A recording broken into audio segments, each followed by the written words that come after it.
Särast haaravat ja õpetlikku juttu ajades leidsid Šveik ja Voditška viimaks üles härra Kakoni rauakaupluse Soproni tänavas number 16. Kui nad seisatasid maja ukse ees, arvas Šveik. Oleks parem, kui sa ootaksid siin. Ma jooksen kähku üles, annan kirja ära, ootan, kuni saan vastuse ja olen kohe jälle all. Kas mina lasen sind üksi minna, tegi Voditška imestunud näo. Kas ma pole sulle küllalt rääkinud, et sa ei tunne madjareid? Me peame siin silmad lahti hoidma, ma talle annan. Kuule, Voditška, ütles Šveik tõsiselt, praegusel momendil pole jutt madjarist, vaid tema prouast. Sa ei tunne mind veel, Šveik, vastas vanasapöör Voditška samuti väga tõsiselt. Kui ma kord ütlesin, et ma ei lase sind üksi, siis kirjuta endale kõrvada, et mina oma sõnast ei tagane. 2 meest on ikka 2 meest. Jäta see, Voditška. Sa tead, kus on Višehradis Neklanova tänav? Seal oli Lukusev vabernikul töökoda. Ta oli õiglane mees ja ühel ilusal päeval, kui ta pummeldamas tuli, tõi ta ühe kõrtsiplika enda juurde magama. Aga pärast seda tuli tal kaua lamada ja iga päev, kui naine ta peahaava sidus, ütles ta mehele, näed sa, Tonitšek, oleksid sa üksi tulnud, oleksin su ainult läbi sakutanud, nüüd aga pidin laua kaaluga virutama. Vabornik ise aga ütles, kui ta juba rääkida võis, sul naisuke on õigus, kui teinekord kuhugi lähen, ei too kedagi kaasa. See veel puuduks, et too madjar meile millegagi vastu kolu virutaks, vihastas Voditška. Ma võtan ta kõrri pihku ja kupatan ta teiselt korralt alla, nii et ta lendab trepist alla nagu šrapnell. Nende põrgu madjaritega ei või pikka pidu pidada. Mis neid hellitada? Sa aru, Voditška, me ei tohi miskit lamenti teha. Sellest pean ju mina vastutama. Asi puutub ikkagi naiste rahvasse. Ma valan ka temale, Šveik. Mul üks kama kõik. Sa ei tunne veel vana Voditškat. No tule siis kaasa, otsustas Šveik, kuid ettevaatlikult, et meil miskit pahandust ei tuleks. Sa saad näha, selle pagana madjariga pole meil suurt vaeva. Šveik andis kella ja Voditška ütles valjult, ainult 2 ja ta lendab trepist alla. Uks läks praokile, teenija pistis pea välja ja küsis ungari keeles, mida nad soovivad. Nemtudam, lausus Voditška põlastavalt, sa tüdruk õpid tšehhi keel ära. Verstehen Sie Deutsch, küsis Šveik. A bisschen? Also, sagen Sie, ütelge Fraule, et siin on... tahan temaga rääkida ja öelge talle, et ühelt härralt väljas koridoris on kiri. Ma panen imeks, ütles Voditška Šveiki kannule eeskotta astudes, et sa sihukese sõnnikuga üldse juttu teed. Ühest toast, kust kostis talrikute ja lusikate klõbinad, tuli teenija jälle välja ja ütles Šveikile. Frau ist gesagt...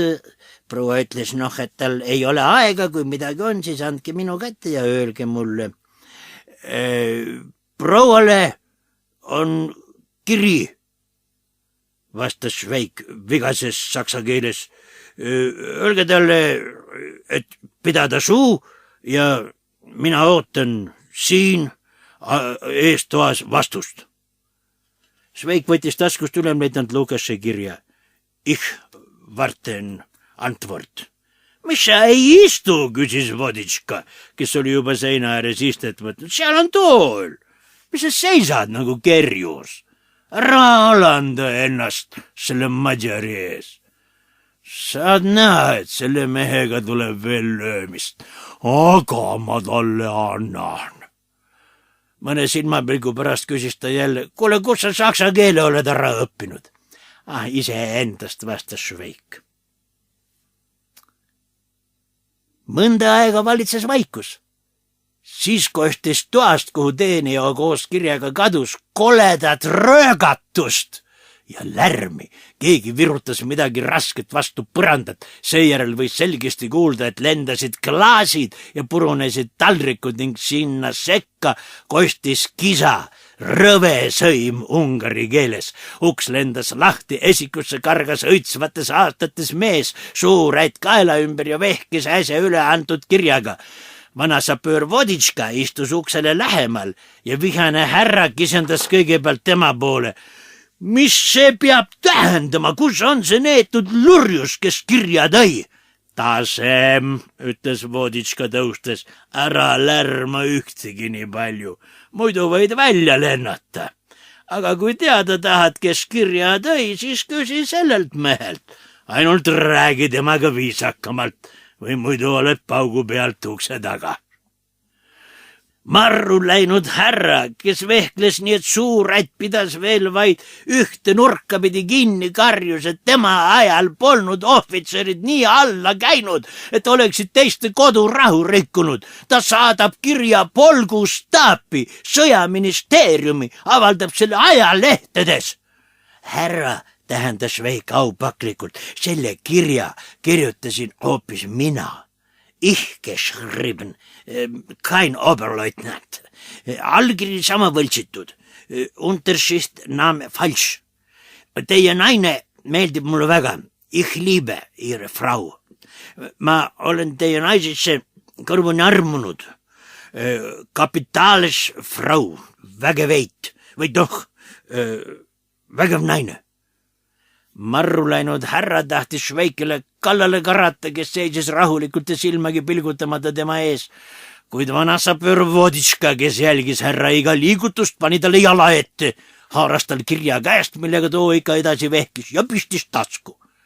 Kui härra Gakuni end püsti upitas, kahmas Voditška tal turjast kinni ja tassis ukse juurde, tõmbas ukse ühe käega lahti ja järgmisel hetkel võis juba kuulda, kuidas midagi kolinal trepist alla lendas. See sündis kiiresti nagu muinasjutus, kus kurat tuleb inimese hinge järele. Marru läinud härrast jäi maha ainult suur ätt. Trepikojas ei olnud võitlusest mingeid jälgi. Seal oli asi Voditška ettekuulutust mööda arenenud päris ladusalt. Alles õuevärava juurest leidis Šveik ära rebitud kägaras krae. Seal oli toimunud ilmselt kurbmängu viimane vaatus, kui härra Gakuni haaras meeleheitis kinni koduväravast, et teda ei saaks tänavale tirida. Seest oli aga tänaval lärmi laialt. Härra Gakuni oli tiritud vastasmaja trepikäiku, kus teda veega uhati. Keset sõiduteed võitles vanasapöör Voditška nagu lõvi mitme honveedi ja honveediväe husaari vastu, kes olid oma kaasmaalase eest välja astunud. Voditška kaitses end meisterlikult, vehkides rihma küljes kõlkuva täägiga nagu koodiga. Ta ei olnud üksi. Tema kõrval võitles mitu Tšehhi sõdurit erinevaist polkudest, kes olid parajasti tänaval olnud. Šveik, nagu ta hiljem kinnitas, ei teadnud isegi, kuidas ta kähmlusse sattus ja kuna tal tääki polnud, siis kuidas talle kellegi araks löönud pealtvaataja kepp pihku oli hakanud. Kähmlus kestis üsna kaua, kuid igal ilusal asjal on oma lõpp. Saabus valvemeeskond ja võttis kõik kinni. Šveik sammus Voditška kõrval kepiga, mille patrulli ülem käskis talle kui asitõendi, kui corpus delicti kaasa võtta.